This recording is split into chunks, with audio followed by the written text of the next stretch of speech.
the Indo-Pacific is on edge.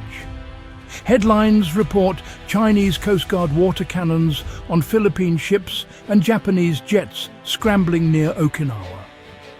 These incidents are part of a larger pattern reshaping Asia's security landscape. The South China Sea, vital for global trade, is now a stage for high-stakes geopolitical drama. China's sweeping maritime claims face resistance from neighbors like the Philippines, whose fishermen and patrols are routinely harassed. Manila, under constant pressure, is seeking new partners to defend its sovereignty.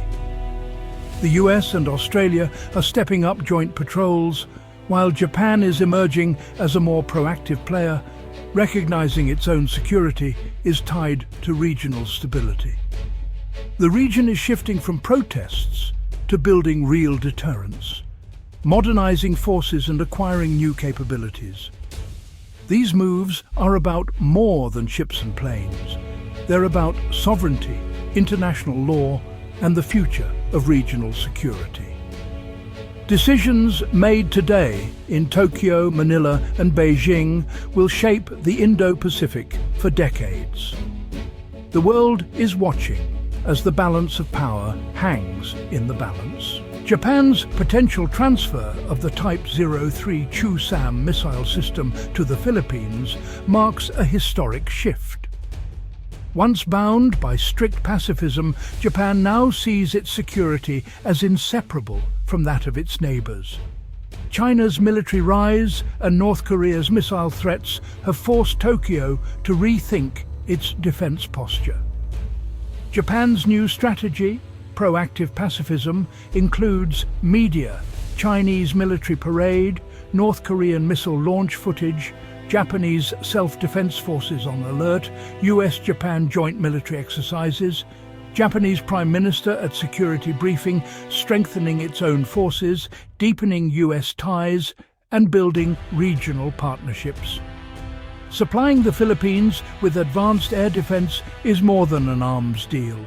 It's a symbol of Japan's transformation into a regional security provider. By helping Manila defend its airspace, Japan invests in collective Indo-Pacific security. This step signals Japan's readiness to play a larger role in upholding the rules-based order. The Philippines faces a daunting security crisis, with a vast, hard-to-defend archipelago and constant Chinese grey zone tactics. China's militarized islands threaten Filipino assets deep within their exclusive economic zone. The Philippines' air defense gap is a critical vulnerability. Acquiring a system like the Type 03 Chu-Sam would be a game-changer, deterring aggression and protecting key infrastructure and patrols. It would signal Manila's resolve to defend its sovereignty and create a more stable security environment. The goal isn't conflict, but credible deterrence and a foundation for peaceful resolution. Japan's post-war ban on arms exports was a pillar of its pacifist identity, but rising threats in the Indo-Pacific forced a rethink. In 2014, Japan adopted new rules, allowing limited defense exports under strict conditions. The first major deal, air surveillance radars for the Philippines in 2020. Now, Tokyo is considering further loosening rules to allow lethal exports to partners facing aggression. The potential Chu-Sam transfer marks a shift from rigid pacifism to pragmatic deterrence. Japan aims to help partners like the Philippines bolster their own security, and, by extension, Japan's. This evolution reflects a new, active role in upholding regional stability. The Type 03 Chu-Sam is Japan's modern mobile air defense system designed to shield against aircraft, cruise missiles and drones. Its AESA radar tracks multiple targets with precision, while agile missiles intercept threats at medium range. The system's mobility allows rapid deployment and survivability. Chu-Sam batteries can be networked, creating a resilient, layered defense. For the Philippines, this means a protective bubble over strategic sites and a credible deterrent against aerial threats. The system complements existing short and long-range defenses, filling a vital gap. Acquiring Chu-SAM isn't just about hardware, it's about building a modern, integrated air defense architecture. This capability would fundamentally alter the region's strategic calculus. The Japan-Philippines missile deal is part of a broader Indo-Pacific security web. At its core is the Quad, US, Japan, Australia, and India, coordinating to ensure a free and secure region. These partnerships counter China's growing influence through joint exercises, intelligence sharing, and security assistance. Japan's support for the Philippines fits the Quad strategy of integrated deterrence. The US and Australia also provide aid and training, multiplying Manila's capabilities. Together, these alliances create a unified front, making coercion more difficult. Cooperation extends to maritime surveillance, anti-crime efforts, and economic alternatives to Chinese projects. The Chu-SAM transfer is a visible symbol of this new era of collective security. The proposed Chu-SAM transfer has sparked debate in Tokyo, Manila, and Beijing.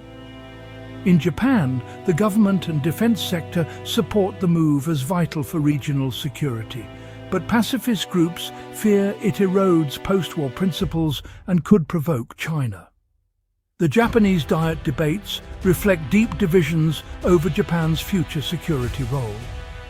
In the Philippines, the deal is widely welcomed as a leap forward in defense modernization and deterrence, though some worry about costs and entanglement in great power rivalry. Beijing's reaction is predictably negative, condemning the move as provocative and destabilizing. China frames it as evidence of encirclement, justifying its own military buildup. These contrasting reactions highlight the deal's significance for regional dynamics. The transfer is more than hardware. It's a statement about shifting alliances and strategic resolve. The region braces for the consequences. Recent conflicts, especially in Ukraine, show the game-changing power of modern air defense. Ukraine's layered systems denied Russia air supremacy, protecting cities and forcing the enemy to rethink its tactics. Effective air defense deters attacks before they start, raising the risks for aggressors. The Philippines hopes Chu-SAM will create a similar deterrent, making hostile acts in its airspace costly and uncertain. The Nagorno-Karabakh War showed how drones can devastate forces lacking air defense. For Manila's Navy and Coast Guard, Chu-SAM would provide a vital shield in contested waters. The less than credible air defense levels the playing field, even against larger adversaries. For the Philippines, it's a strategic necessity. Turning policy into operational defense is a complex journey. Japan must finalize legal changes to allow lethal exports, navigating domestic opposition. Once approved, Tokyo and Manila will negotiate terms, numbers, costs, financing and training. Japan may offer financial assistance and transfer some systems from its own inventory to speed delivery. Filipino crews will need extensive training and support to operate and maintain the Chu-SAM. Deployment will focus on protecting Manila, key bases, and West Philippine Sea monitoring sites. Integration with existing radar networks will create a unified, layered defense. This marks a crucial step in building a credible, modern Philippine defense posture.